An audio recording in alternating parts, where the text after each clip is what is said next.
Tal vez valga la pena antes de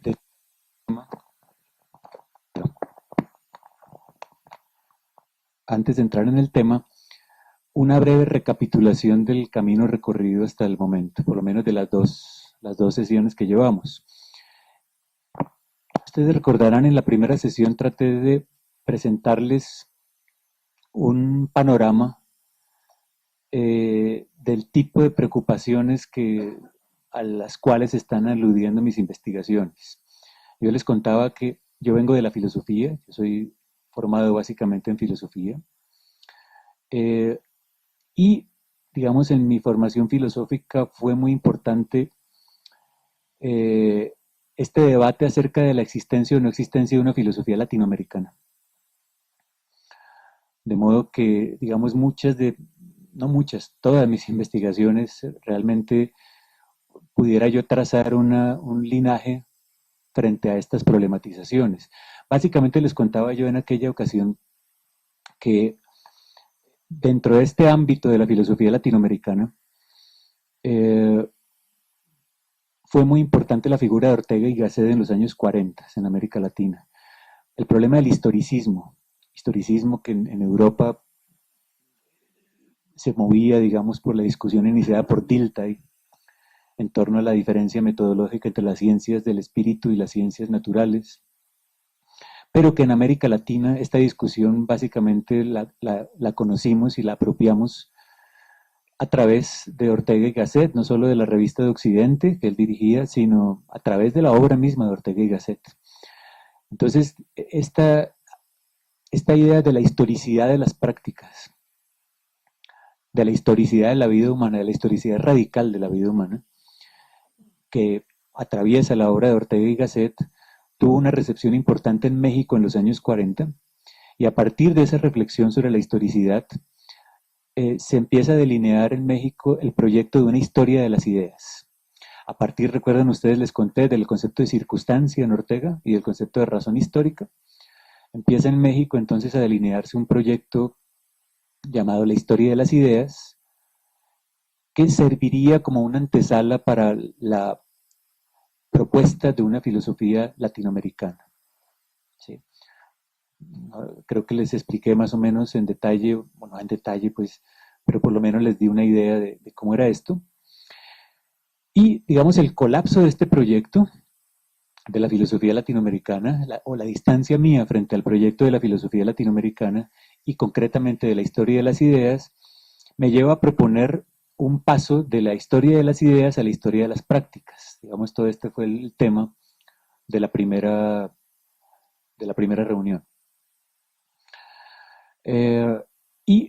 Digamos, este paso de historia de las ideas a la historia de las prácticas, ese es el tipo de problematización del cual yo estoy dando cuenta. ¿Sí? Ahí es donde me estoy inscribiendo en este tipo de debates. Mis problemas no vienen desde Foucault. Foucault para mí es un autor que yo utilizo, pero mis problemas se inscriben en una tradición intelectual diferente, digamos, ¿sí? Que es la tradición intelectual que les cuento, es una tradición latinoamericana, una tradición de pensamiento latinoamericano. Bueno, en la segunda sesión empecé a discurrir este camino tratando de empezar con esta genealogía de las prácticas, y me referí al problema de la estructura de los saberes coloniales. Entonces, en esa sesión discutimos sobre la organización de los saberes en la universidad colonial, sobre el poder pastoral, sobre el vínculo entre los juegos de verdad y los juegos de poder. Y bueno, hoy voy a hacer un poco referencia a eso, entonces no insisto con esto. Y hoy, que le tocaba el tema de la colonialidad del poder, voy a dar un saltico entonces. Y quisiera insistir entonces en estos dos puntos que para mí han sido claves en mi trabajo. Por un lado, una reflexión sobre los juegos de verdad, por otro lado, una reflexión sobre los juegos de poder. Porque digamos, en este intento de levantar una genealogía de las prácticas y tomar la historia de Colombia como un laboratorio de investigación genealógica o arqueogenealógica, Entonces habría que tener en cuenta ambos elementos. De un lado, un levantamiento, una cartografía de la producción de la verdad, ¿sí? Que fue lo que empecé a intentar la vez pasada, es decir, cómo se organizan los saberes en la colonia, el conocimiento en la colonia. Y de otro lado, una cartografía de las relaciones de poder. Hoy entonces voy a referirme a ambas cosas, pero dando un pequeño salto entonces hacia la segunda mitad del siglo XVIII. ¿Sí? ¿Qué es lo que ocurre en la segunda mitad del siglo XVIII y por qué me parece importante es un momento importante en la historia de Colombia y por qué lo considero un momento especialmente interesante de investigación? Bueno, por varias razones. Porque ahí se empieza a producir un corte tanto en los juegos de verdad como en los juegos de poder. ¿Sí? Eh, Foucault mismo lo ve para el caso de Europa. Foucault entiende que, digamos, lo que él llama la época clásica, que sería el siglo XVIII, eh, él lo entiende como un momento de cambio muy importante para las sociedades europeas. Así también lo quisiera ver yo, entendiendo que, digamos, esta reflexión no se ancla en las sociedades europeas, sino en las sociedades coloniales, ¿no? Entonces, digamos, para mí es importante entender estos cambios que se dan en los juegos de verdad y en los juegos de poder, pero atendiendo siempre a la idea de las herencias coloniales, en el sentido, bueno, de que hay que establecer unas mediaciones teóricas entre Foucault y digamos, el espacio social que estamos investigando acá. Entonces, mi investigación justamente ha tomado siempre como punto de partida esas dos cosas. Por un lado, unas herramientas filosófico-metodológicas de análisis. Por otro lado, unas herramientas, digamos, más sociológicas que tienen que ver con el análisis de las herencias coloniales en América Latina. Esos dos elementos para mí han sido muy importantes. Bueno, siglo XVIII entonces, ¿qué pasa en el siglo XVIII? Cambio entonces en los juegos de verdad y en los juegos de poder y voy a dedicar entonces dos secciones de la intervención, se dividirá en dos partes. La primera parte voy a pensar, voy a reflexionar sobre qué consisten estos juegos de verdad y en la segunda en qué consisten los juegos de poder y los cambios de los juegos de verdad y de los juegos de poder. Para la primera sección voy a concentrarme en dos. Voy a tomar como punto de partida el texto de las reformas de Moreno y Escandón, ¿sí? Y el texto de la reforma de la educación de Caballero y Góngora. ¿Sí? Digamos que van a ser mis fuentes de reflexión. El proyecto de reforma de la educación superior propuesto por los Borbones y ejecutado por Francisco Moreno y Escandón, y de otro lado el proyecto de reforma de la educación propuesto pero jamás implementado por el arzobispo Caballero y Góngora. En el trasfondo de esto, ya les hablaré más adelante de esto, se encuentra pues un cambio de gubernamentalidad, ¿no? O sea, es el paso de la dinastía de los Austrias a la dinastía de los Borbones. Es lo que está ocurriendo hacia 1750 en las colonias americanas, ¿sí? Es lo que está ocurriendo en Europa en general, un cambio de tecnologías de gobierno. En Europa Foucault lo llama el nacimiento de la razón de Estado, ¿sí? Y acá, bueno, acá uno podría hablar también del nacimiento de la razón de Estado encarnada en los Borbones, pero también, para el caso específico de España, de un cambio de gubernamentalidad. Digamos, no es lo mismo los Austrias que los Borbones. Muchas veces cometemos digamos, ese error de apreciación al creer que España fue siempre la misma cosa, ¿no? España como un bloque monolítico, España como un país feudal, un país premoderno, eh, digamos, una lectura muy liberal, digamos, de lo que es España, la España colonial. Pero la España colonial tiene una cesura muy importante, que es la que les estoy contando, es el paso de la dinastía de los Austrias a la dinastía de los Borbones, que no solamente es un cambio de gobierno, sino un cambio de gubernamentalidad. No voy a profundizar en esta categoría, de pronto en la discusión podemos mirarla. Entonces lo que está en el trasfondo es un cambio de gubernamentalidad que voy a tratar de ir presentando. Bueno, eh, entonces, cambios en los juegos de verdad a partir de un análisis del proyecto del plan de reformas de Moreno y Escandón de 1774. A ver, ¿qué es lo que pasa? Eh, ahí tal vez ustedes ya recuerdan, creo que acá sí me va a servir que tengan tan fresco pues la sección pasada de la estructura de los saberes coloniales, porque lo que ocurre, lo que está empezando a ocurrir en la segunda mitad del siglo XVIII es que empiezan a emerger nuevas formas de producción de la verdad. Lo que está emergiendo pues es la nueva ciencia, ¿no? Ustedes lo saben, durante el siglo XVIII. Y la nueva ciencia va a empezar a ser eh, un elemento importante para las políticas de gobierno.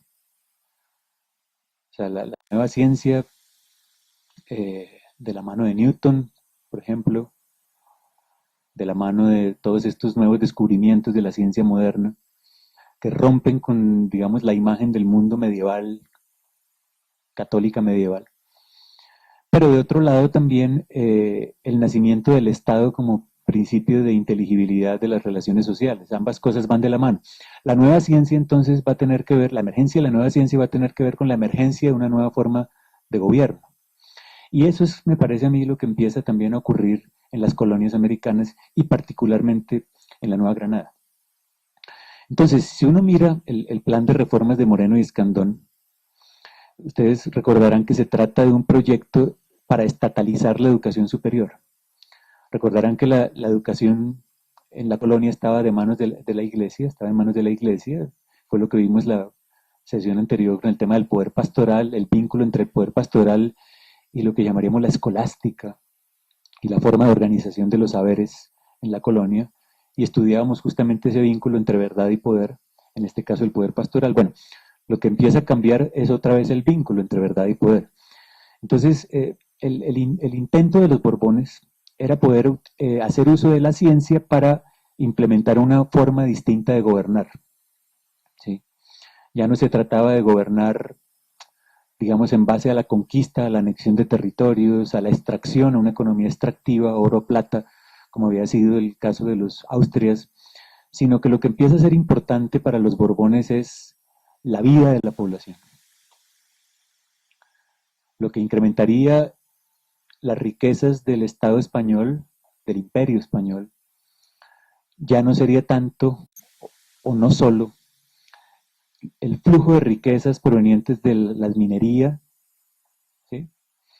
Sino lo que hoy llamaríamos, lo que hoy se llama los recursos humanos, digamos, ¿no? Es decir, se requiere que la vida de la población, la vida misma como tal, empiece a ser un factor de producción. Se requiere una población sana, una población capaz de trabajar, una población orientada hacia hábitos productivos, etcétera, y los Borbones van a insistir mucho en esto, ¿no? Al mismo tiempo, se requiere que la ciencia tenga una utilidad práctica. O sea, de nada servía la escolástica, de nada servía disertar si los ángeles tenían ombligo o no. Eso podría ser una discusión muy interesante para graduarse. Ustedes recuerdan las ceremonias de graduación de las que les hablé la vez pasada. Sí, la disputatio y todas estas técnicas de producción de la verdad. Pero, digamos, para los Borbones esto ya no tenía ningún interés, entonces ellos requerían de reformar la educación superior, necesitaban una ciencia, necesitaban que los avances de la ciencia, las transformaciones epistémicas que se estaban dando en el mundo de la ciencia, pudieran ser un aliado de la forma de gobierno. Entonces ahí es donde aparece el proyecto de reforma de la educación superior de Francisco Moreno y Escandón. No es de él, ¿no? Él lo propone, él lo implementa, pero es una política de Estado, en última, es una política del Imperio Español. Eh, bueno, en términos metodológicos, esto es una reflexión rápida, no me interesa ver esto desde el punto de vista de la historia de las ideas, ¿sí? O sea, no me interesa ver quién era Moreno y Escandón, ¿sí? quién trajo la reforma, de dónde fue copiada la reforma, si estas cosas se habían dicho antes en España o se habían dicho antes en Alemania, digamos, eso no me interesa, eso es, digamos, el trabajo más de la historia de las ideas, de la cual metodológicamente yo me distancio, sino lo que me interesa es la enunciación misma del plan. Me interesa el plan en tanto que enunciación, en tanto que práctica discursiva. No me interesa de dónde vino el plan, ni si las ideas vinieron de un lado o de otro. Me interesa el plan, en tanto que algo que fue enunciado, en tanto que positividad enunciativa. ¿Sí?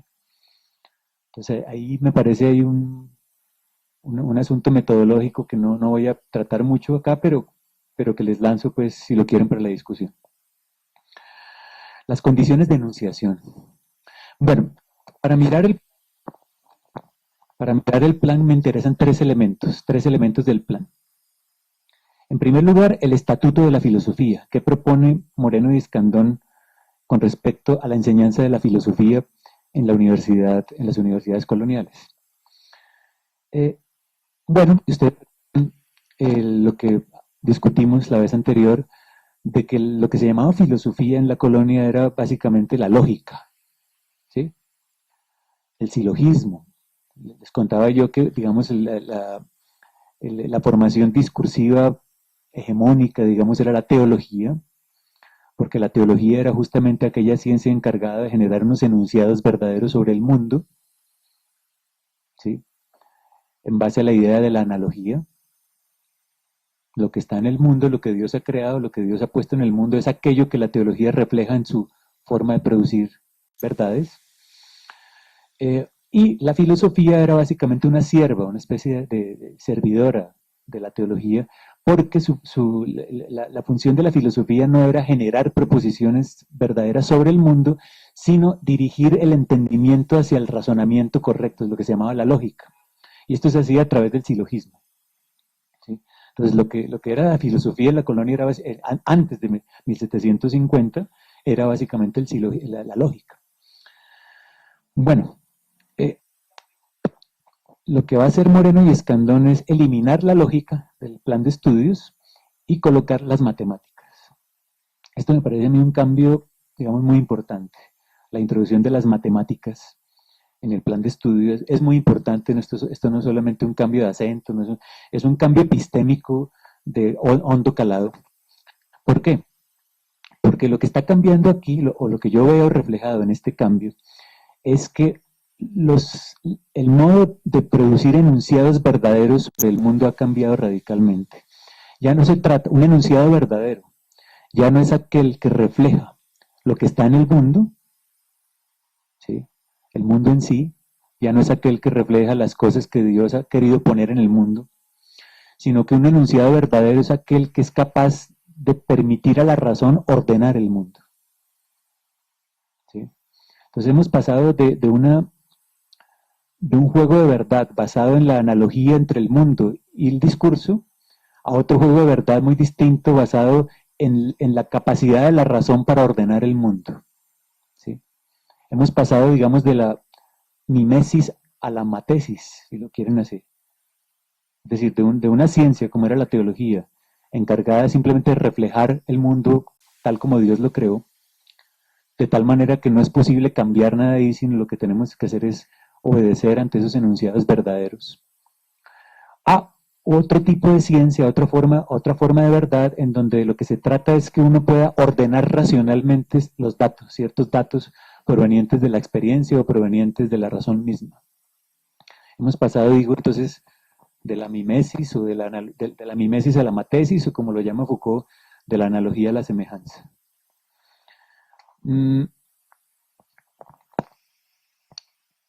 Bueno, acá podría decir más cosas, pero no quiero empujar mucho esto. Digamos que lo que propone Moreno y Escandón con la introducción de las matemáticas es, claro, las matemáticas no nos dicen nada sobre el mundo en sí. Las proposiciones matemáticas son analíticas, ¿no? Esto lo mostró ya Kant posteriormente. ¿Sí? O sea, 7 más 5 es igual a 12. ¿Eso es cierto? Ustedes dirían sí. ¿Por qué es cierto? Porque hay algo en el mundo que nos dice que 7 más 5 igual a 12. No, es una proposición puramente analítica, de la razón. Bueno, esto es más o menos lo que está pasando. La importancia de las matemáticas es básicamente que nos permite, que permite una actividad ordenadora del mundo. El mundo ya no es algo que está ordenado por Dios, sino que la tarea del que conoce es ordenar el mundo. La tarea de la ciencia es producir un orden en el mundo. La tarea de la ciencia ya no es reflejar un orden en el mundo. La tarea de la ciencia será, a partir del siglo XVIII, producir un ordenamiento del mundo. El orden del mundo no preexiste a su proceso de enunciación. Bueno, entonces, ¿qué es lo que hace Moreno y Escandón? Estoy con el primer punto. Simplemente cambia textos, elimina los textos que se utilizaban para la lógica, que era básicamente textos de la escolástica tradicional, e introduce una serie de textos que debían estudiarse en la Javeriana, en la Santo Tomás, en el Colegio Mayor del Rosario o en el Colegio de San Bartolomé, que eran los 4 centros que estaban operando ahí, y introduce los textos de Christian Wolff, que era un conocido matemático alemán. Es una reforma importante, además porque la filosofía la colocan ahora como un prerequisito para poder estudiar las carreras mayores que se llamaban la teología, la jurisprudencia y la medicina. ¿Sí? O sea, digamos, es un cambio brutal, ¿no?, en el currículo, es un cambio estructural, es un cambio epistémico, es un cambio tremendo. Bueno, un segundo punto que me interesaría del plan de reformas de Moreno y Escandón es el papel que se le otorga a la razón en este plan. Ustedes recuerdan la discusión que tuvimos anteriormente, que, digamos, en el currículo anterior, en el currículo que manejaban las órdenes religiosas, lo que funcionaba era el principio de autoridad. Recuerdan con la lectio, la dictatio, estas técnicas de técnicas pedagógicas, llamarían ustedes, yo las llamo técnicas de producción de la verdad. La lectio, la dictatio, lo que buscaban era simplemente que un estudiante memorizara unas proposiciones que se tenían por verdaderas y que el estudiante no podía cambiar.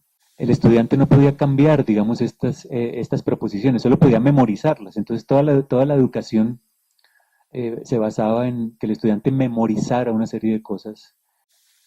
En cambio, digamos, en la reforma que propone Moreno y Escandón, lo que hace él es eliminar estas técnicas de la lectio, directamente las saca del currículo, y en lugar de eso, la reforma propone que los estudiantes se familiaricen con diferentes doctrinas, ¿sí?, con diferentes doctrinas. Antes solo se estudiaba Santo Tomás o Aristóteles. Entonces, digamos, la educación basada en el principio de autoridad era básicamente Aristóteles Dixit, ¿no? Lo que dice Aristóteles, lo que dice Santo Tomás, y ya. En la reforma de Moreno Escandón lo que se propone es que el profesor, el maestro, pudiera proponer a los estudiantes diferentes opiniones y los estudiantes pudiesen usar la razón y, digamos, razonar entre esos debates intelectuales, pues, y pudieran darse una opinión propia sobre el asunto. Es un cambio también tremendo, ¿no? Porque ya no se trata entonces de memorizar lo que los profesores leen y dictan, sino de discernir con independencia de la autoridad. ¿Sí? Es decir, ¿por qué? ¿Por qué? Pues por lo que les dije antes, los signos de la verdad no preexisten a su proceso de producción, sino que los signos de verdad hay que producirlos. Los signos de la verdad, les decía, los signos de la verdad ya no están en el mundo, los signos de la verdad hay que producirlos mediante un ordenamiento matemático, la matesis. ¿Sí? Digamos, ese es el cambio epistémico que se está produciendo en el siglo XVIII. Entonces, claro, introducir el uso de la razón en el currículo y suspender el argumento de autoridad, pues, digamos, es un cambio de hondo calado, ¿no? Una reforma, una revolución epistémica. Vale, tercer punto que me interesa. Como les decía, el objetivo del conocimiento no es la contemplación. Digamos, acá hay un cambio importante porque la educación que se tenía antes de la reforma era básicamente montada sobre el aprendizaje de la teología, y en el currículo no se veían reflejados en ningún modo lo que había introducido la nueva ciencia en Europa, que, digamos, aquí para 1700, cuando ya en Europa se habían producido una serie de cambios importantes en la ciencia, en 1700 seguíamos discutiendo acá si los ángeles tienen ombligo, ¿no? Con algunas excepciones. Digamos, hacia los años 50, por allá, los jesuitas en la Javeriana, digamos, ya había algunas clases en los jesuitas, porque vino acá un jesuita que era amigo de Descartes, que conoció a Descartes. Entonces, digamos, ya existían algunas clases, pero no era era una cuestión como de pequeños círculos. Luego, claro, sabemos Mutis, la primera cátedra de matemática de Mutis fue en 1757, que la implementó el Colegio del Rosario, y bueno, y ahí hubo un debate con los dominicos sobre la cuestión de si la Tierra gira alrededor del Sol o es el Sol, la cuestión del sistema copernicano, ¿no? Y eso fue un debate que se dio con la llegada de Mutis. Bueno, ya había algunos antecedentes, pero digamos no se había propuesto una reforma de la educación como la que estamos viendo acá o del alcance que estamos viendo acá. Entonces, digamos, el objetivo del conocimiento para los Borbones, para la gubernamentalidad borbónica, ya no es contemplar el mundo. El conocimiento tiene que servir para algo. Pues. Lo que le interesa a los Borbones es la pragmática de la ciencia, la pragmática del saber. Porque se suponía que es la ciencia la que le debe dar al soberano elementos de verdad, elementos verdaderos, para poder gobernar adecuadamente. La ciencia como modo de veredicción, ¿sí? Como una forma de poder generar unos signos de verdad que permiten al soberano gobernar en base a esa verdad. ¿Vale? Entonces, digamos, ese es el propósito de la ciencia en el 18 y de la reforma. Entonces, ¿qué es lo que hace Moreno y Escandón? Hace énfasis en la utilidad de la ciencia. Hace énfasis, por ejemplo, en que deben introducirse en el currículo estudios, por ejemplo, de meteorología, ¿sí?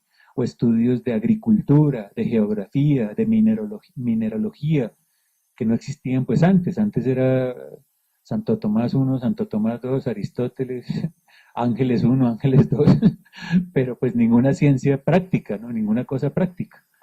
Entonces, aquí se hace énfasis en la introducción de saberes prácticos, porque lo que importaba era pues, que la gente que estudiara en la universidad supiera levantar una triangulación para construir un puente, construir un camino, ¿comprenden? O sea, poder gobernar el virreinato, el reino tenía que ser gobernado, y la gente que estudiaba en la universidad tenía que poder contribuir al gobierno eficaz del virreinato, y no perderse en discusiones inútiles sobre los entes de razón. Entonces, la ciencia como instrumento para la transformación del mundo. Esto es algo nuevo. ¿Sí? Acuérdense, antes la ciencia no era un instrumento para la transformación del mundo, sino para la contemplación del mundo. Y aquí estamos hablando de una ciencia como instrumento para la transformación del mundo. ¿Sí? Saber es poder. Y eso los Borbones lo empiezan a tener muy, muy clarito. Bueno, propone Moreno y Escandón la introducción de un curso de física. Ustedes me dirán, bueno, ya se estudiaba la física, bueno, pero la física que propone acá Moreno y Escandón no es la física de Aristóteles, ¿sí? Sino la física de Newton. Entonces, bueno, Newton, ustedes ya saben que parte de la hipótesis de que la Tierra se mueve, de que todo se mueve. Lo único que no se mueve son las leyes que rigen el movimiento, ¿no? Pero ya la introducción de la física de Newton es un factor muy importante de ruptura.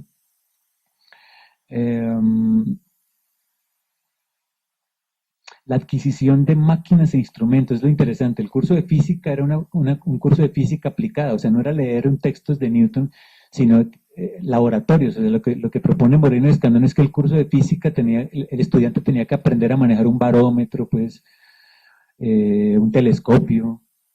O sea, propone que las universidades compraran instrumentos de medición. ¿Sí? O sea, que las clases tenían que ser clases prácticas y no solamente clases teóricas. Artefactos como los telescopios, los barómetros, los termómetros. Desde luego, esto lo veremos ya la vez pasada, la próxima vez con la cuestión de el experimento mental lo estoy haciendo yo, con la cuestión de la colonialidad del poder, porque los aristócratas criollos no les gustaba que sus hijos manipularan instrumentos, ¿no? Porque eso es de los esclavos, eso es de los indios y de los negros, ¿no? Son trabajos serviles, son trabajos, oficios mecánicos, eso lo veremos la próxima vez, ¿no? Entonces, digamos, esto no le gustaba mucho a la aristocracia criolla que metieran instrumentos en las clases, porque eso es cosa que hacen los esclavos que trabajan con las manos. Bueno, pero para Moreno y Escandón y para los Borbones sí era muy importante el uso de instrumentos. Y, digamos, otra vez el tema de la matesis, de las matemáticas. Los instrumentos científicos son importantes porque ellos permiten traducir la realidad natural, el mundo natural, a datos. Y esos datos matemáticos tienen que poder ser, los datos matemáticos por sí mismos no son nada, ¿sí? Sino esos datos matemáticos tienen que poder ser ordenados racionalmente. Foucault habla acá de los tableaux, las tablas. ¿Sí? Ya más adelante les mencionaré esto cuando hable de la historia natural. Entonces, un ordenamiento, ¿sí? El orden de la representación. Había que ordenar el mundo a partir de unos datos y los instrumentos lo que permiten es traducir el mundo en variables matemáticas, ¿vale? Entonces, cantidades como por la temperatura, la altitud, la presión atmosférica, la carga eléctrica, la intensidad del color, bueno, todas estas cosas empiezan a ser importantes, ¿no? Sin máquinas no hay matesis, ¿sí? Ese es el punto. El ordenamiento de signos requería necesariamente la utilización de instrumentos. O sea, la ciencia ya no es una cuestión de textos, no es una cuestión de leer textos, sino una cuestión de aprender a operar máquinas. Bueno, yo dejaría aquí, digamos, esto sería el 1A, digamos, la primera parte del primer punto, que sería el plan de Moreno y Escandón. Y ahora me gustaría concentrarme en un segundo plan de reformas, que fue el plan de Caballero y Góngora, que fue en 1787, 13 años después del plan de Moreno y Escandón. No voy a contarles aquí, digamos, cuáles fueron los avatares que tuvo el plan de Moreno y Escandón, que hubo alrededor de eso, digamos, porque me interesa en este instante es la cuestión de la enunciación, ¿no? El plan es una enunciación discursiva y como tal es que me interesa, ¿sí? Como tal, como positividad discursiva. No me importa si el plan fue aplicado o no fue aplicado, eso es, digamos, metodológicamente para mí es importante. Por ejemplo, el segundo plan, el de Caballero y Góngora, nunca fue aplicado, solamente fue enunciado, pero para mí es suficiente que haya sido enunciado, ¿no? O sea, porque la enunciación lo que me da pista a mí es el cambio en los juegos de verdad. Así el plan nunca hubiera sido aplicado. Ya vamos a ver después con la cuestión de la genealogía qué es lo que pasa con las relaciones de poder. Pero con los juegos de verdad, lo que me interesa a mí es el tema de la enunciación. Bueno, el plan de Caballero y Góngora de 1787 hace unos énfasis distintos a los de Moreno y Escandón, porque hace énfasis en dos ciencias que apenas se mencionan en el plan de Moreno y Escandón y sobre las cuales me gustaría hablar un ratico, que son la botánica y la geografía. ¿Sí? Bueno, de hecho, les recomiendo que lo lean, no sé si esto creo que lo podrán encontrar en internet, ambos planes, tanto el de Moreno y Escandón como el de Caballero y Góngora, son planes corticos, son textos muy importantes, ¿no? O sea, para alguien que quiera mirar juegos de verdad, o modos de problematización de los juegos de verdad, esos textos son tremendos, ¿no? Son documentos muy pequeños pero tremendamente importantes. Entonces verán ustedes cuando lean el texto de Caballero y Góngora, la introducción al texto es bien interesante, es bien bonita, porque acá voy a citar un poco, dice Caballero y Góngora en un conocido fragmento del plan, dice: en la Nueva Granada hay montes que allanar, caminos que abrir, pantanos que desecar, aguas que dirigir y metales que depurar. ¿Sí? Es decir, de entrada está diciendo, el conocimiento se define básicamente por su utilidad para cumplir estas tareas prácticas. El conocimiento se define por su utilidad para el Estado. ¿Sí? Acuérdense que el proyecto de reformas de Moreno y Escandón era el de una universidad pública. O sea, es el primer proyecto de una universidad nacional, digamos, hablando acá avant la lettre, ¿no? Eh, es el proyecto de una universidad pública. 1700, ¿qué dijimos? 74, ¿no? Es el primer proyecto de una universidad pública en Colombia. Eh, bueno, entonces el conocimiento tiene que definirse por su utilidad para el gobierno, por su utilidad para transformar el mundo. Pues. De ahí la condena que hace Caballero y Góngora a quienes se dedican a discutir interminablemente sobre los entes de razón, en lugar de, y acá cito, manejar el cálculo, el compás y la regla. O sea, lo que hay que aprender es a manejar el cálculo, el compás y la regla. Eh, bueno, Caballero y Góngora menciona tres disciplinas, que son la botánica, la zoología y la geografía, pero a mí me gustaría reflexionar estas tres, digamos, en un contexto más amplio, en una formación discursiva más amplia, que es lo que Foucault llama la historia natural. La historia natural.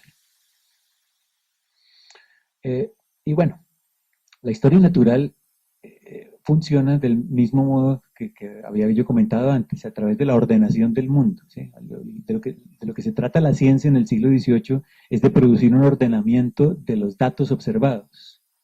¿Sí? Entonces, qué sé yo, eh, digamos, la cuestión se trata, ustedes miran los seres vivos, pero no se trataba simplemente de describir los seres vivos, de describirlos en su facticidad, sino de ordenarlos. Entonces empiezan a producir categorías que todavía hoy se utilizan, por ejemplo, cuadrúpedo, vertebrado, qué sé yo, mamífero, ¿sí? Ahora, cuadrúpedo, vertebrado, mamífero no son cosas realmente existentes. Yo nunca he visto un cuadrúpedo. ¿O ustedes sí han visto un cuadrúpedo? Los cuadrúpedos no existen. ¿Sí? Los cuadrúpedos son entes de razón, son ordenamientos de la razón. ¿No? Lo que uno ve son individuos, singularidades con determinadas características, pero la idea de cuadrúpedo viene de la comparación de los datos. ¿Sí? Estos y este y este y este se asemejan porque tienen cuatro patas, entonces son cuadrúpedos. Este y este y este se asemejan entre sí porque son mamíferos, etcétera. Entonces, digamos, lo que se empieza a producir es un ordenamiento de los datos a partir de la razón, a partir de un ordenamiento matemático, a través de un ordenamiento racional. ¿Sí? No se trata simplemente de describir un dato, describirlo, sino de ordenar el dato. Entonces, digamos, la historia natural, sobre todo a partir de Linneo, y claro, en nuestro caso, acá local, pues Mutis fue el gran campeón de la historia natural. Entonces, lo que busca la historia natural y estas disciplinas como la botánica y la geografía, la zoología, aunque acá no fue tan importante la zoología, ¿sí? Acá fue más importante, acá en Colombia fue más importante la botánica, ya veremos por qué, y la geografía. Lo importante de estas disciplinas era que eran como máquinas para generar una visibilidad sobre el mundo. Abrían un campo de visibilidad. Abrían un campo de visibilidad en base al ordenamiento matemático. ¿Sí? De tal manera que cualquier científico del mundo, era la creación de un lenguaje único además, eso es bien interesante. ¿Sí? La creación de un lenguaje de tal modo que cualquier persona en cualquier parte del mundo pudiera observar los datos del mismo modo. ¿Sí? Algo así, un científico, qué sé yo, de la India o un científico ubicado en cualquier otro lado del mundo, al observar un elefante o un caballo, ¿sí? eh, podría observarlos a partir de ese campo de visibilidad del mismo modo. ¿Sí? Es decir, estableciendo semejanzas, tanto el caballo como el elefante pues son cuadrúpedos, son vertebrados, son mamíferos, ¿ya? Entonces, la unificación de la mirada, lo que se está produciendo acá es la unificación de la mirada. La ciencia como un dispositivo de unificación de la mirada. En este caso de la mirada sobre los seres naturales, sobre los seres vivos. De eso se trata la historia natural.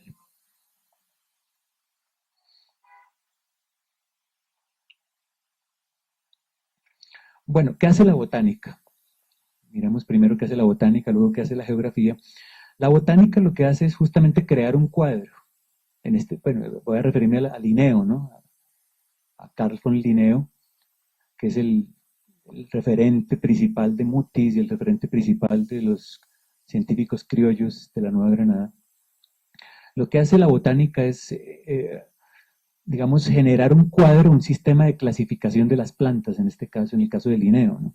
De tal manera que cada planta lleva un nombre compuesto, el primer nombre identifica el género y el segundo la especie. Ustedes recuerdan esto, por lo menos me lo enseñaron en el colegio, yo no sé si habrá cambiado eso, ¿no? Imagino que acá habrá profesores de botánica, pero a mí me enseñaron todavía el sistema de Linneo, ¿no? ¿Sí? De clasificación de las plantas. La especie, digamos, la especie agrupa a todos los individuos que poseen un determinado número de semejanzas morfológicas. En cambio, el género es como un pasito más abajo de la especie. El género es un agrupamiento de diversas especies emparentadas. Entonces, digamos, ¿qué es la botánica? Un sistema de clasificación de las plantas, básicamente. ¿Sí? La producción de un orden, de un ordenamiento, mediante esa nomenclatura binominal. ¿Sí? Que ustedes ven todavía las plantas, la orquídea se llama Cattleya trianae, y bueno. Esta observación que voy a hacer es, digamos, también interesante desde el punto de vista epistémico, porque para Linneo las especies fueron creadas por Dios. ¿Sí? O sea, no confundan acá la cuestión de la evolución, las especies no evolucionan, esto es una ruptura epistémica que se da posteriormente, ¿no? Ya con el evolucionismo del 19, pero para Linneo las especies no se transforman, ¿no? Acá no hay ni Lamarck todavía, digamos, estamos en el siglo XVIII en la Nueva Granada, en el sistema de clasificación de Linneo, eh, digamos, el factor tiempo no juega ningún papel, digamos. El factor tiempo no es una variable en el orden de la representación. ¿Sí? Las especies son creadas por Dios y no cambian con el tiempo, no evolucionan. Digamos, los cuadros, de hecho, estos ordenamientos están como suspendidos en el tiempo, ¿sí? Son sincrónicos, están suspendidos, ahí la variable del tiempo no aparece. Bueno, fíjense cómo les estoy hablando, fíjense, no he mencionado, a mí no me interesa, digamos, ni quién fue Mutis, ni Caldas, digamos, no, desde el punto de vista de historia de las ideas, esto es muy importante hablar de, entonces, digamos, desde el punto de vista que yo estoy tratando de aproximarme a estos problemas, me interesa más la cuestión epistémica misma que quiénes son los sujetos, digamos. ¿Sí? No me interesa tanto quiénes son los sujetos que están operando acá, sino me interesa es el funcionamiento de los juegos, básicamente. Entonces, vuelvo un momentico al tema de la unificación del lenguaje, la unificación de la mirada. ¿Por qué era importante esto? Pues porque en términos de gubernamentalidad, en términos de gobierno, era importante para los Borbones poder establecer qué tipo de plantas existían aquí que pudiesen ser ofrecidas, digamos, en el ya naciente mercado mundial. Porque acuérdense que el tema de los Borbones era tratar de recuperar la hegemonía de España, la hegemonía que ya España había perdido en el circuito del Atlántico, y los Borbones querían recuperar nuevamente esa hegemonía geopolítica de España, pero digamos parte del intento de recuperación de esta hegemonía era el mercado de seres vivos, digamos, el mercado de especies. Sí, en un momento en que Europa está empezando a expandirse colonialmente, este tema de las enfermedades tropicales empieza a ser importante.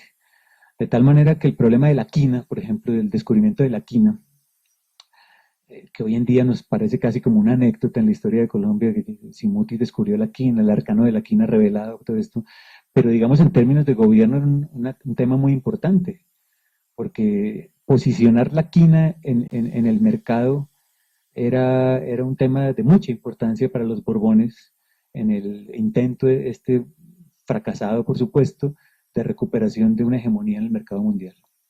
O sea, ya el oro y la plata no servían, además porque está en crisis el mercantilismo, la economía política del mercantilismo, ¿no? Entonces ya el tema no era el oro y la plata, sino eran otras variables. Entonces, bueno, poder entrar a esta red de intercambios donde el lenguaje de la ciencia permitiría a cualquier gobierno decir, sí, la quina tiene estas propiedades, la quina sirve para curar las calenturas, pues el paludismo, todas estas cosas. Y la expedición botánica, entonces, pues evidentemente entra directamente dentro de este propósito gubernamental. La expedición botánica es una acción gubernamental, fundamentalmente una acción gubernamental.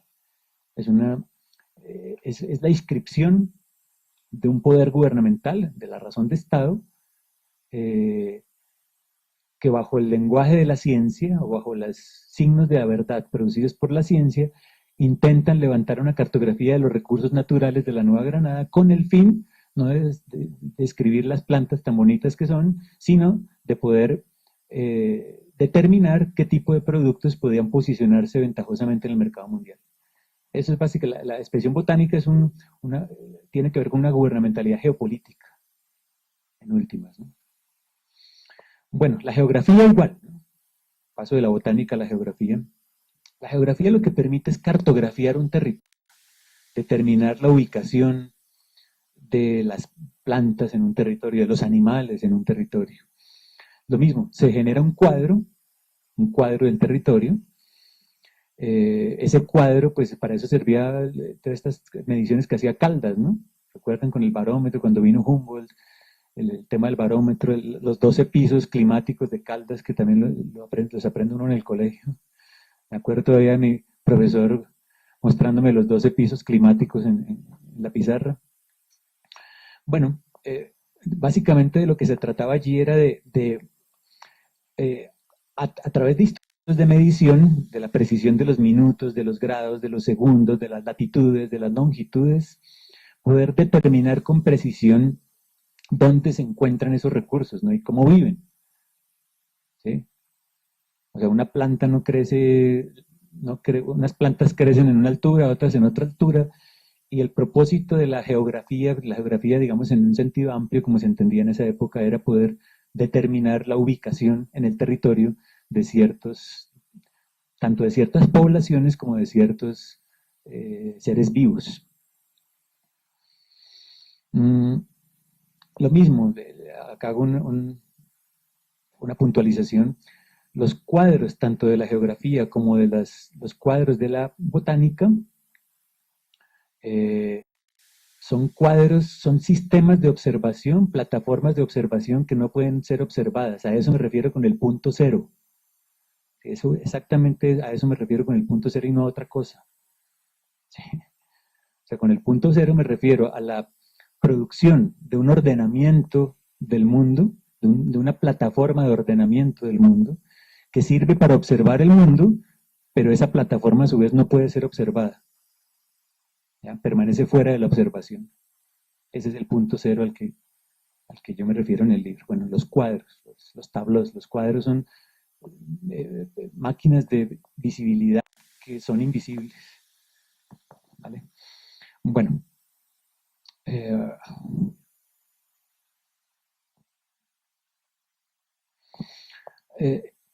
en el libro menciono el tema de los atlas económicos de Caldas, ¿no? O sea, era muy importante generar un atlas económico del virreinato. Caldas trabajó en esto mucho junto con otros ilustrados criollos, porque era muy importante determinar, digamos, en qué lugares era mejor hacer crecer cierto tipo de productos, ¿no? Claro, si de lo que se trataba era de posicionar productos en el mercado mundial, la ciencia podría determinar en qué lugar era mejor sembrar cochinilla, por ejemplo, o añil, ¿sí? Y poder producir en serie, poder hacer una producción monocultivo, digamos lo que hoy llamaríamos, de esos productos y luego exportarlos. Entonces la geografía era supremamente importante para ese objetivo gubernamental de los Borbones. Lo mismo, la geografía permitiría, digamos, levantar mapas de los accidentes geográficos que permitieran facilitar la construcción de vías de comunicación, ¿sí? Vías fluviales, vías terrestres, o poder determinar cuáles son las zonas más prósperas del virreinato. E incluso en Caldas, eso lo manejo en el libro, determinar qué tipo de razas, qué tipo de poblaciones son susceptibles de ser criadas, digámoslo así, en determinadas zonas.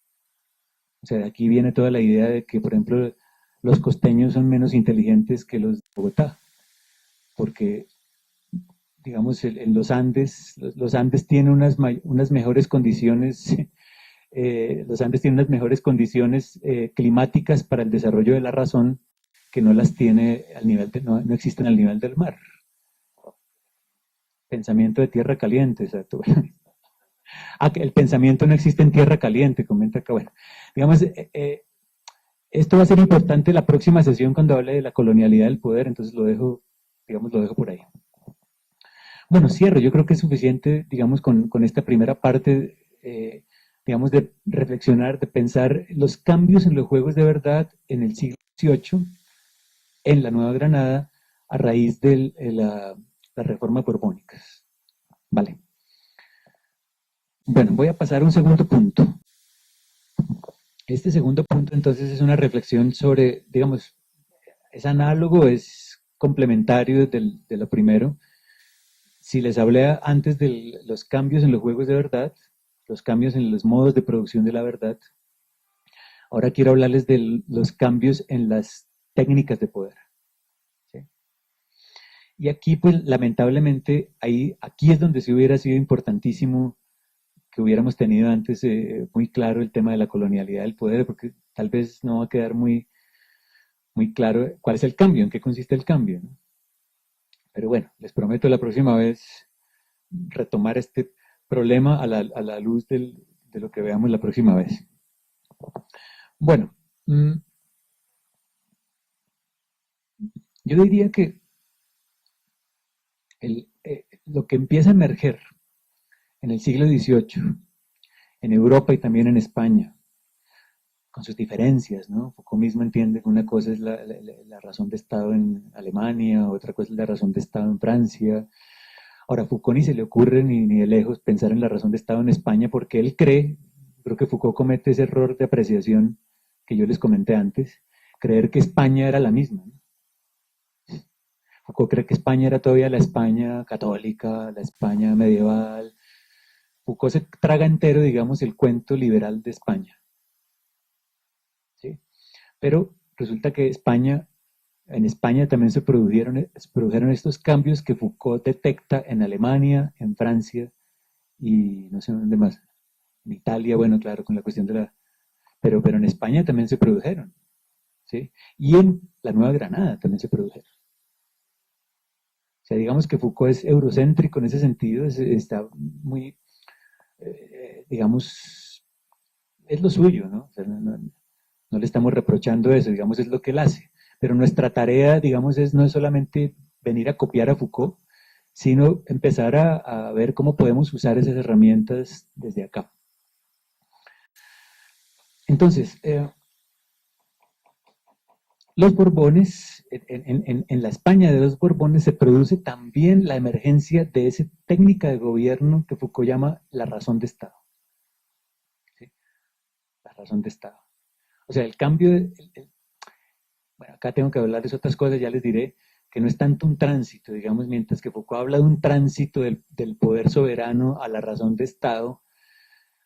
Cuando nosotros nos vamos a España nos daremos cuenta que ese tránsito que Foucault ve tan claramente en otros lados, en España no se produce ese tránsito, sino una hibridación de las dos cosas. ¿Sí? Una hibridación de las dos cosas. O sea, en España y también en la Nueva Granada van a coexistir el poder soberano y la razón de Estado, y esto en términos metodológicos es importante. Yo no estoy diciendo que hay un cambio, un tránsito de la razón, del poder soberano a la razón de Estado en el 18, sino estoy diciendo que se da la emergencia de una nueva técnica de poder en el 18, que es la razón de Estado, que se articula con el poder soberano. A mí me parece que este tema de las articulaciones para pensar este país es clave, porque lo que haríamos es simplemente traer un modelo europeo y mirar las cuestiones en términos de cortes y de progresiones, ¿no? Bueno, ¿cómo caracterizaríamos esa razón de Estado? Yo diría que de dos modos rápidamente. Se trata de un poder que ya no se centrará solamente en la figura del soberano, enfatizo solamente en la figura del soberano, ni solamente en los aparatos jurídicos de la soberanía, sino que la función de este poder es la construcción del Estado. ¿Sí? O sea, lo que estamos asistiendo acá de la segunda mitad del siglo XVIII, que es el tema de hoy, es el proyecto de construcción del Estado. Constituir el Estado, construir el Estado como principio y fin de la práctica gubernamental. Bueno, entonces, primer punto sería ese. Se trata de un poder cuyo objetivo no es incrementar el poder del soberano, sino construir el Estado como tal. Segundo punto, se trata de un poder que hará de la vida de la población el medio para incrementar y potenciar la riqueza y grandeza del Estado. Es decir, lo que vemos acá es la entrada de la vida en la política. La vida se convierte en una variable de la razón política. Si lo quieren con nombre propio, lo que estamos asistiendo es a la emergencia de la biopolítica. De la biopolítica.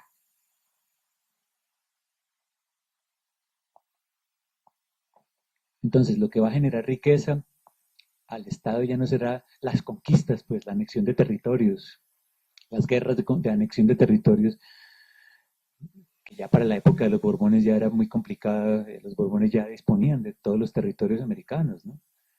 ¿Sí? A pesar de que a nivel interno, esas guerras de conquista interna se pueden detectar hasta bien entrado el siglo XIX, desde luego. Pero, digamos, el énfasis aquí ya no está tanto en la conquista y anexión de territorios, sino en la gestión de las poblaciones. La gestión de la población, digamos, va a colocarse como en el centro de la práctica gubernamental. Entonces, ahora la preocupación del Estado será la salud, el bienestar y la felicidad de la población, el trabajo. Estas son las variables que van a ser importantes para la práctica gubernamental. Bueno, yo quisiera distinguir cuatro elementos que me parecen importantes en esta práctica gubernamental. El primero lo voy a llamar prácticas y técnicas de estatalización.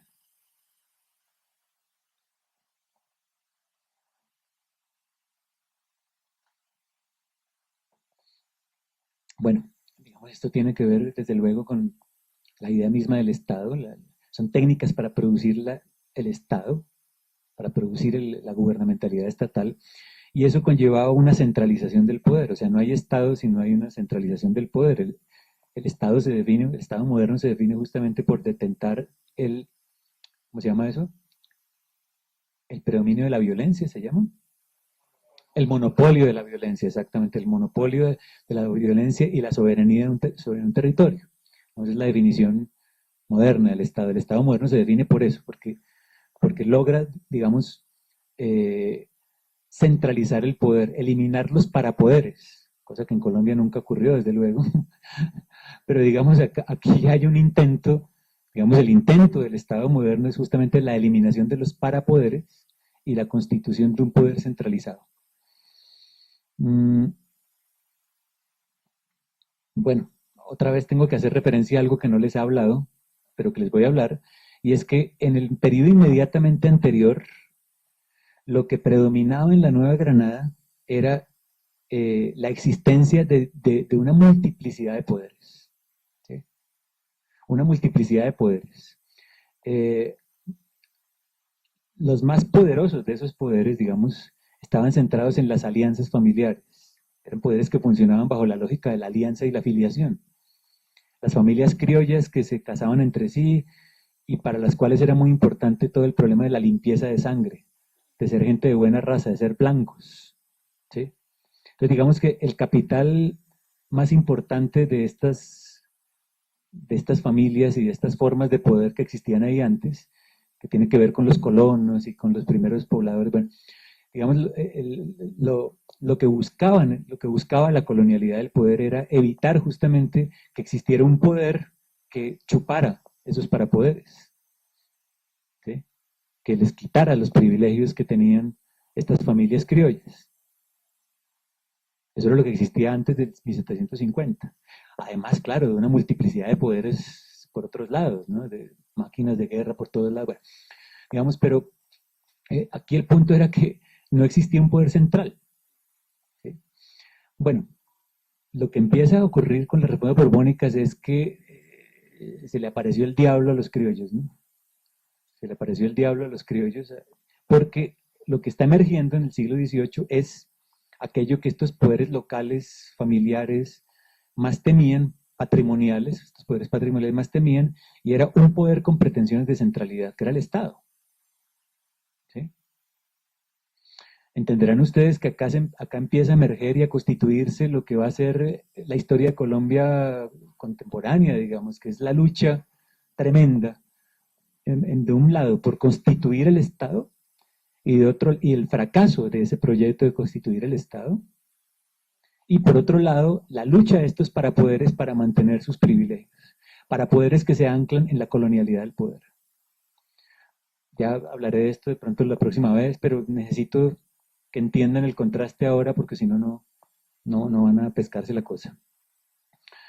Bueno, entonces, ¿qué buscan los Borbones? Los Borbones buscan expropiar a esos parapoderes. ¿Cuáles eran esos parapoderes? La iglesia, por un lado, la iglesia, la nobleza, la pretendida nobleza criolla, los comerciantes, los artesanos, bueno, digamos, otra serie de sujetos que estaban allí en el espacio social, expropiar a estos parapoderes e incorporarlos a la lógica administrativa del Estado, imponer la lógica del Estado, la lógica burocrática del Estado, la lógica racionalizadora del Estado, imponerla sobre estos ámbitos, ¿no?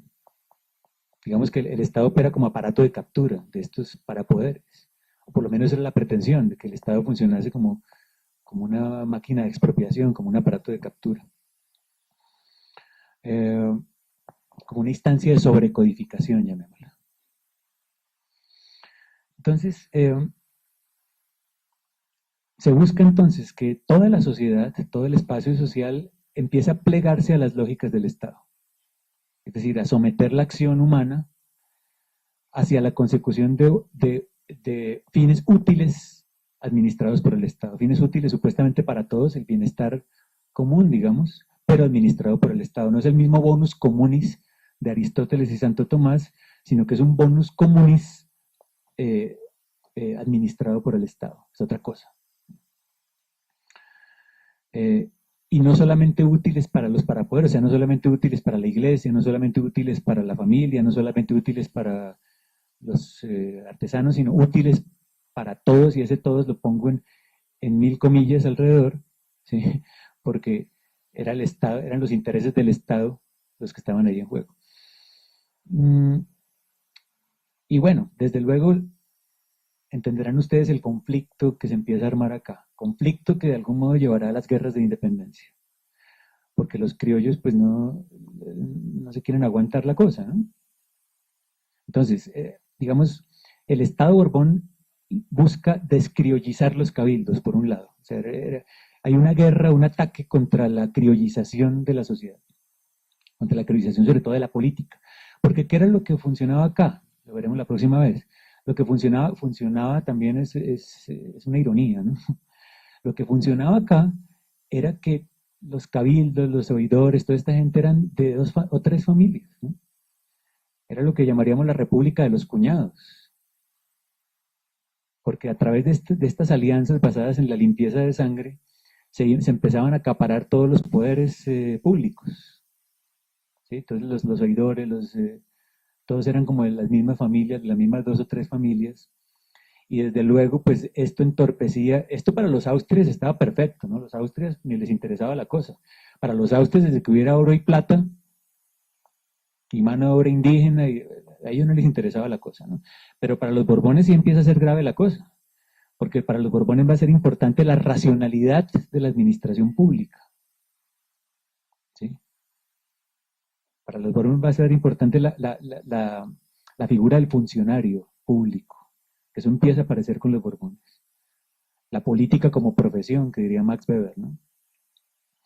Entonces, los Borbones empiezan a tratar de desmontar, de atacar al corazón de la concentración en las familias criollas, e implementan una figura bien interesante que Foucault la estudia en otros textos, que es la figura de la visitación. Yo les recomiendo que miren las lecciones de Brasil, de Foucault, en La verdad y la forma jurídica, son las lecciones del 73, donde Foucault hace una genealogía de esta técnica de la visitación. Bueno, no voy a hablarles ahora de esto, pero los Borbones implementan esta figura de la visitación. ¿Qué significa la visitación? Bueno, la figura de la visitación en nuestro caso, ustedes saben, ¿recuerdan quién es? Pues Gutiérrez de Piñeres, ¿no? El visitador Gutiérrez de Piñeres. La visitación consistía en que el gobierno central en Madrid enviaba una serie de funcionarios leales ya solamente al Estado y que no se mezclaban para nada con los criollos, porque antes sí, antes las estrategias de los criollos antes era que les mandaban al virrey, les mandaban venían de tan lejos, y lo que hacían los criollos era empezar a encaramelarlos, ¿no? Entonces le ofrecían para que se casara con la hija, para que se casara con la prima, y de ese modo los criollos, digamos, iban produciendo, iban creando su propio poder local. Y de España no podían hacer nada frente a eso, ¿no? Pero de ahí viene la sentencia famosa de que se obedece pero no se cumple. O sea, el rey decía cualquier cosa y acá se obedece, es el rey, pero no se cumple porque acá la lógica era otra, ¿no? Una cosa era la lógica del imperio y otra la lógica de los criollos acá. Entonces, digamos, los Borbones intentan evitar esta situación y empiezan a enviar una serie de personajes que eran los visitadores, que no se podían mezclar con los criollos para nada, eran inmunes a los galanteos de las criollas, ¿no? Aunque con ciertas excepciones, por ejemplo, el virrey Solís por ahí tuvo sus deslices, que ustedes recuerdan. El virrey Solís era un funcionario Borbón, aunque fue como muy en secreto, ¿no? Tuvo que construir túneles por debajo de los conventos y todo. O sea, no podía ser tan pública la cosa. Eh, los visitadores, los visitadores entonces inspeccionan, hay una técnica que es la inspección, de que cómo estaba funcionando la administración y atacan directamente al corazón de la lógica de la afiliación y la alianza. ¿Por qué la atacan? Porque se prohíbe que un cargo público lo ocupe a alguien que tenga, y acá cito, hasta el 4º grado de consanguinidad con otro funcionario público. No sé si pescan qué es lo que está pasando ahí, ¿no? Es decir, que se prohíbe, no solamente se prohíbe que el funcionario español se case con criollas, sino que un cargo público lo ocupe gente hasta el 4º grado, o sea, ni siquiera su primo segundo, pues si usted es oidor, y eso inhabilita que un primo suyo, en 2º grado, pueda ocupar otro cargo público. Entonces, claro, era el dardo, el espadazo, el, el ataque directo al capital de la limpieza de sangre, ¿no? A la colonialidad del poder, que era lo que permitía justamente la constitución de sus poderes locales. Bueno, entonces ya imaginarán ustedes el descontento de los criollos, y ahí, bueno, de ahí es que nacerá todo este descontento de algún modo que llevará a las guerras de independencia, ¿no? Claro que se iban a aguantar que les quitaran sus podercitos bien constituidos y bien trabajaditos durante 2 siglos, ¿no? Y sus encomiendas también, ¿no? Y sus resguardos y sus esclavos. Bueno, segundo tipo de prácticas que me gustaría ver, las llamaré prácticas de medicalización. Bueno, lo he dicho anteriormente, la vida empieza a colocarse en el centro de la política y pues lo importante va a ser para el Estado español en este caso, lo que hoy llamaremos los recursos humanos, ¿no? Es decir, una población sana, una población capaz de trabajar, una población dedicada a las actividades productivas, útiles al Estado. Esta es una diferencia importante frente al poder soberano. Foucault la ilustra mediante esta fórmula de que mientras que para el poder soberano lo importante era eh, hacer, hacer morir y dejar vivir, ¿sí? Para el poder, para la razón de Estado, digamos, lo importante será hacer vivir y dejar morir. Digamos, suena como una fórmula retórica, pero no lo es, si lo entienden bien, ¿no? Porque, digamos, en el caso de los Austrias, que digamos para nuestro estudio aquí, en el caso de un rey austria como Carlos V o Felipe II, digamos, lo importante en el gobierno de las colonias era que le llegara el oro, le llegara la plata, digamos que se administrara, que tuviera sus capitanes, sus gobernadores, que los territorios estuvieran ahí. Pero, digamos, el vasallo como tal, el vasallo no era interesante como tal. En sí mismo, por ejemplo, en qué ocupaba el tiempo libre un campesino, eso no le interesaba al soberano. O si el campesino se moría a los 20, si la tasa de mortalidad acá por enfermedades era a los 20 años, Dios lo quiso, ¿no? Se mueren. Pero para los Borbones sí empieza a ser importante. Para los Borbones sí empieza a ser importante ese tipo de variables. O sea, que la población infantil desapareciera por una epidemia de viruela, uy, para los Borbones era tremendo, ¿no? Entonces, eso suponía una nueva forma de concebir la medicina y unas prácticas de medicalización de la sociedad. La práctica médica entonces empieza a transformarse a partir del siglo XVIII en Colombia. Y claro, desde luego hay un intento de centralización de la práctica médica, porque la práctica médica estaba en manos de quién antes de este momento.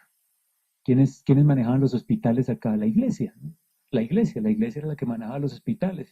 Aún no hay muchos hospitales, el Buen Pastor, la de Nuestra Señora de no sé qué, bueno, digamos, la Samaritana, la Misericordia, digamos, tenemos una larga tradición, bueno, y no solamente nosotros, una tradición del mundo occidental como tal, de que la educación, de que la medicina es una cosa que le compete a la iglesia, porque la salud del alma, la salud del cuerpo en últimas tiene que ver con la salud del alma, y en la colonia acá, antes de estas reformas, digamos, los hospitales operaban más como máquinas de consolación que como máquinas de curación. O sea, una persona iba a un hospital no para repararse, sanar, sino para morir en paz con Dios, ¿no?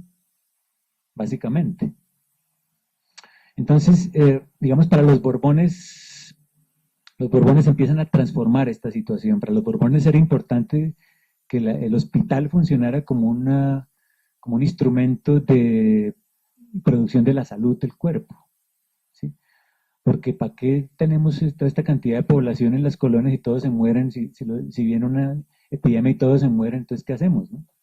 Entonces era importante una reforma de la medicina.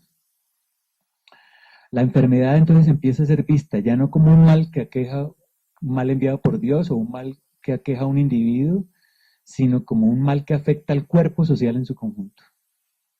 Digamos, asistimos al nacimiento de la medicina social, lo que está pasando, ¿no? Entonces ya no será la iglesia, sino el Estado la que define qué es la enfermedad. En el libro La Libre del Punto Cero, yo trato de mirar este cambio de las prácticas médicas mirando las dos epidemias de viruela que se dieron en la Nueva Granada. La primera epidemia fue en 1782 y la segunda epidemia de viruela fue en 1804. ¿Sí? Y si uno mira cuidadosamente las dos epidemias, el tratamiento que se da a la epidemia es completamente distinto, como si estuviéramos en dos mundos distintos, y el tiempo que transcurrió entre una y otra fue 26 años solamente, ¿no? O sea, en 26 años la práctica gubernamental se había transformado sustancialmente, ¿no? En la primera epidemia, bueno, hay que recordar que la primera epidemia del 1782 fue un añito después del levantamiento de los comuneros, ¿no? Entonces eso no es un detalle menor. No es un detalle menor. ¿Por qué? Porque el discurso oficial de la primera epidemia y ese es otro dato curioso, que el virrey era caballero y góngora, ¿no? O sea, el mismo que propone la reforma del plan de estudios, era el arzobispo en ese momento de la Nueva Granada, y la reacción, el discurso oficial, digamos, frente a la epidemia es: si ven, eso les pasa por rebelarse contra el soberano. Entonces viene Dios y los castiga con la viruela, por el levantamiento que hubo el año pasado. Ahí está el castigo de Dios, por rebeldes, ¿sí? Porque el vasallo no puede desobedecer al soberano. Poder pastoral, es decir, una reacción pastoral, completamente pastoral, a la epidemia. Tanto, claro, sobre la base de lo que yo llamaría una teopolítica en donde es el sacerdote y no el médico la figura encargada de darle manejo pues a la epidemia. Pero en la segunda epidemia, ahí el virrey era Mendinueta, me parece, Pedro de Mendinueta, si no estoy mal, eh, esa segunda epidemia recibió una significación ya no teopolítica, sino biopolítica, en el sentido de que la enfermedad es vista como una amenaza, ya no como un castigo de Dios, sino como una amenaza para la población trabajadora, ¿no? Como una amenaza para las finanzas del Estado, en últimas, ¿no? Porque si no hay gente que trabaje, pues el Estado no se enriquece. Entonces, digamos, a raíz de esta segunda epidemia, los Borbones implementan dos tipos de medidas, unas medidas curativas y unas medidas preventivas. Las medidas eh, curativas, digamos ya de reacción así, de reacción inmediata, centro de reacción inmediata, pues frente a la epidemia, pues era evitar la propagación mediante el aislamiento de los enfermos, los llamados degredos, ¿no? Entonces implementaban degredos, estos degredos que eran como una especie como de hospitales ambulantes, los implementaban mucho, sobre todo a la entrada de Bogotá. La entrada de Bogotá era por onda. Ustedes recordarán que a Bogotá no se podía venir sino por onda, porque la gente llegaba por el río Magdalena, por la costa atlántica, y bajaba por onda en un viaje horrible que duraba como 15 días o más.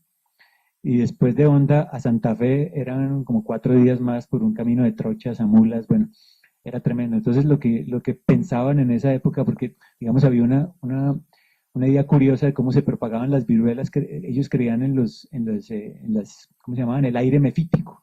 Creían que la epidemia se propagaba por el aire, por los miasmas, está claro. Todavía no podemos hablar de Pasteur, digamos, después de Pasteur se empezó a entender que había unas bacterias ahí causantes que no era cuestión del aire, ¿no? Pero en la segunda mitad del siglo XVIII sí se manejaba esto de la teoría de los miasmas. Entonces lo que creían era que la epidemia como que bajaba por el Magdalena, ¿no? Porque la traían de Europa, entonces se bajaba por el Magdalena y empezaban a poner degredos, era como por el Magdalena y a la entrada de Honda, que era la entrada de Santa Fe. Medidas entonces curativas como los degredos, aislamiento, a veces marcaban las viviendas, acá hay tantos enfermos, bueno. Pero me interesan más las medidas preventivas, porque acá ya hay un cambio importante en la práctica médica, porque no se trata ya de reaccionar ante la enfermedad. Ya cuando la enfermedad ocurre, reaccionar ante la enfermedad no. Ahora hay que prevenir la enfermedad antes de que la enfermedad ocurra. Esto es un novum. Esto no había antes, ¿no? Eh, entonces, ¿y cómo puede uno prevenir una epidemia de viruela antes de que ocurra?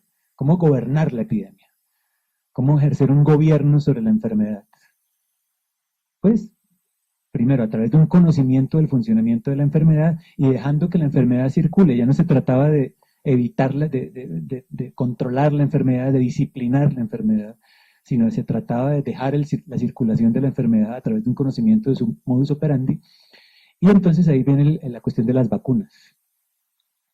¿Sí? El tema de las vacunas, bueno, ahí les cuento anécdotas. El tema de las vacunas es interesante porque esto se descubrió en Inglaterra, me parece, cuando un médico, que era Jenner, se dio cuenta que en una epidemia de viruela todo el mundo se enfermaba menos la gente que ordeñaba las vacas. ¿Sí? Todo el mundo caía enfermo, pero los ordeñadores de vacas no les cogía la epidemia. Entonces el tipo empieza a preguntarse, bueno, ¿por qué será? Y extrae materia de las ubres de las vacas, vacuna viene pues de vaca, de la ubre de la vaca, y la introduce en el cuerpo y eso es lo que se llama la inoculación. ¿Sí? Es dejar que la enfermedad circule en últimas. Entender el funcionamiento de la enfermedad y meterle la enfermedad al cuerpo mismo. Desde luego imaginarán ustedes, los curas acá se escandalizaron. ¿Cómo así que un cuerpo enfermo le va a meter usted la enfermedad? Bueno, hay unos debates con Mutis, con toda esta gente. Pero finalmente se implementó la inoculación. De hecho, se mandó desde Madrid la famosa expedición Salvani, en donde la materia purulenta de las vacunas, como no tenían refrigeradores ni nada, se las metían unos niños, unos niñitos chiquitos, unos niñitos de La Coruña. Entonces traían los niños y los iban. Imaginen ustedes cuánto tardaría la expedición Salvani por todos los territorios, todas las colonias españolas en el siglo XVIII, pues años, ¿no? Yo creo que esos niños regresaron a España ya adolescentes. Pero cuando llegaron eran niñitos y ahí cargaban, eran como tubos de ensayos, y ahí cargaban la enfermedad y se la sacaban a los niños y se la pasaban a la gente. Bueno, era bien curioso cómo funcionaba la práctica médica. Entonces, prevención de la enfermedad a partir de la inoculación. ¿Se inoculaba a quiénes? Pues a la población infantil, básicamente, porque la futura mano de obra. Entonces, la población infantil recibía un especial tratamiento en este tema de la vacunación. Pero había otras medidas preventivas, por ejemplo, la limpieza de los mataderos, el tratamiento de las basuras. Acá en Bogotá se implementaron muchas medidas sanitarias. Hay un hermoso libro sobre eso, de la historiadora Adriana Alzate, ¿se llama ella? Esta profesora del Rosario, Adriana Alzate, creo que se llama, eh, olvidé en este momento el nombre, pero tiene un libro muy bonito sobre estas medidas higiénicas en Bogotá, en Santa Fe de Bogotá, en la segunda mitad del 18. Tratamiento, la gente ya no la enterraban en la iglesia, por ejemplo, digamos a los nobles, a los criollos, les gustaba que cuando se morían los enterraran en el atrio de la iglesia, ¿no? Y entonces, claro, ellos pagaban muchas sumas para, aparecían en las pinturas, ustedes todavía ven las pinturas en el convento de Santa Clara y ven al lado del santo, al lado de Jesús o la Virgen, abajo están con las manos puestecitas aquellos que pagaron para que los enterraran debajo del atrio. Pero las reformas borbónicas justamente lo que promueven es que la gente ya no la entierran debajo de la iglesia, sino se construyen cementerios en las afueras de la ciudad. También por la idea del aire mefítico, ¿no? Para que el aire no, entre más lejos estuviera el cementerio, pues mejor. Construyen entonces el cementerio, bueno, lo que es el cementerio central, que ya no es lejos de la ciudad, pero en ese momento se llamaba la Huerta de Jaime.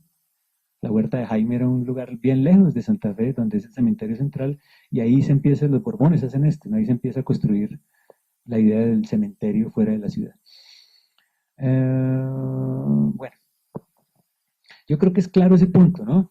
Cambio en las prácticas médicas, la vida, hacer de la vida un objeto de gobierno. Bueno, tercer punto, y yo creo que termino ya pronto. A ver, yo los llamo prácticas de subjetivación.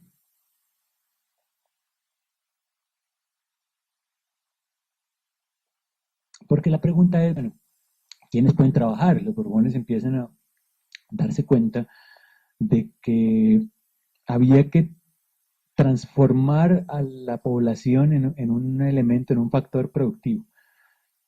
Y eso significaba, desde luego, empezar a cambiar los hábitos de trabajo, los ámbitos, no llamaríamos trabajo todavía eso en el sentido pues, clásico, ¿no? Pero, digamos, los hábitos laborales, llamémoslo así, pues. Entonces, ¿qué es lo que empiezan a hacer? Empiezan a lanzar unas campañas de recogimiento de vagos de las calles, de mendigos, que habría bastantes por ahí, de limosneros, y los empiezan a meter en unos espacios disciplinarios llamados los hospicios, el Real Hospicio, los Reales Hospicios. Entonces acá se funda el Real Hospicio de Santa Fe. Creo que el gran promotor del Real Hospicio fue Manuel del Socorro Rodríguez. ¿Sí? Y la idea del hospicio es que se trataba de sacar a este sujeto, digamos, de la calle, donde simplemente vivía de la caridad ajena, y enseñarle ciertos modos de obrar, ¿no? Ciertos modos de trabajar que el Estado pudiera considerar que lo que aprendía esa persona ahí era útil para todos. En lugar de pedir plata en la calle, en lugar de mendigar, ponerse a trabajar, y en lugar de ser, bueno, los llamaban de un modo muy despectivo, los llamaban polillas inútiles, polillas destructoras de la República, exacto, los llamaban, y los llamaban también, ¿cómo era? Vagos y mal entretenidos, ¿no? Que se la pasaban andando por la calle sin son ni ton. Bueno, había una serie los llamaban de diversas formas. y los pobres lo único que querían era estar tranquilos. Se sentaban al pie de las iglesias y mendigaban. Bueno, esto era una práctica muy fuerte en España también, ¿no? Y muy medieval, digamos, venía mucho de esta idea medieval de que el pobre tiene que ver con, mejor dicho, de que el rico para poder demostrar públicamente su nobleza se apiadaba del pobre, ¿no? Y le daba al pobre. No hacía como Lázaro, porque le caía al pobre solo la migaja y Lázaro en la mesa esperando las migajas, sino que este era un buen rico, un buen criollo, tenía que demostrar públicamente su caridad, su misericordia cristiana. Entonces, digamos, había una cierta codependencia entre la existencia del mendigo y la existencia de la nobleza, en últimas, ¿no? Bueno, eh, ya se me olvidó dónde estoy. Ah, los hospicios, ¿no? Entonces se crean los hospicios. Aquí hay una idea interesante y es que esta técnica de poder que llamamos la gubernamentalidad y específicamente la razón de Estado opera por desterritorialización. Esto es importante como categoría de análisis, desterritorialización. Es decir, hay que sacar al sujeto de su territorio, en este caso era la calle, y reubicarlo en un territorio técnicamente producido, un territorio artificial que es el hospicio. ¿Sí? O sea, hay un proceso de desterritorialización y este tipo de poder opera por desterritorialización. Combatir la ociosidad, pues, a través de la generación de unos ambientes artificiales de trabajo, crear hábitos de trabajo y criminalizar en últimas al vago y criminalizar en últimas al mal entretenido.